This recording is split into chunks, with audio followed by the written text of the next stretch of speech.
That's pulled beautifully all the way. That's a big one. দাপটের সাথে আফগানিস্তানকে হারানোর পর নেপালকে হারিয়ে যুবা এশিয়া কাপের সেমিতে বাংলাদেশ। যুব এশিয়া কাপে গ্রুপ পর্বের ম্যাচে নেপালের বিপক্ষে 5 উইকেটের জয় তুলে নিয়েছে বাংলাদেশ অনূর্ধ্ব-19 দল। আজিজুল হাকিমের অলরাউন্ডার নৈপুণ্যে হেসে খেলে জিতেছে টাইগার যুবারা। এই জয়ে এক ম্যাচ বাকি থাকতেই সেমি নিশ্চিত করল যুবারা।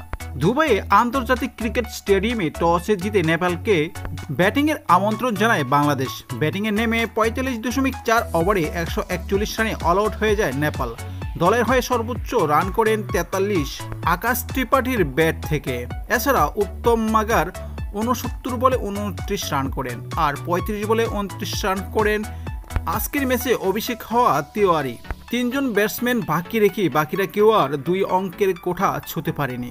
142 রানের লক্ষ্যে খেলতে নেমে বাংলাদেশের যুবারা 28 ওভার 4 বল খেলে 142 রান করেন 5 উইকেটের বিনিময়ে। ফলে দুবাইয়ের ক্রিকেট স্টেডিয়ামের নেপালের বিপক্ষে 5 উইকেটে বিশাল জয় তুলে নেয় বাংলাদেশ টাইগার যুবারা। আল ফাহাদ নেন 2 উইকেট, ইকবাল হোসেন ইমন নেন 9 ওভার বল করে 2 উইকেট, রিজআন হোসেন নেন 6 ওভার বল করে 2 উইকেট। তবে ক্যাপ্টেন আজিজুল হাকিম তামিম নিজের দায়িত্বটাকে পরিপূর্ণভাবে পালন করছেন। গত ম্যাচে সেঞ্চুরি করে এই ম্যাচে তিনি করেছেন 52 রান। 72 বল খেলে অপরাজিত থেকে 2টি 4 ও 3টি ছক্কার মাধ্যমে বাংলাদেশকে জয়ের স্বাদ দিয়ে মাঠ ছাড়েন। তবে জাওয়াদ আবরার দুর্দান্ত খেলেন। 65 বলে 59 রান করেন 5টি 4 ও 4টি ছক্কার মাধ্যমে।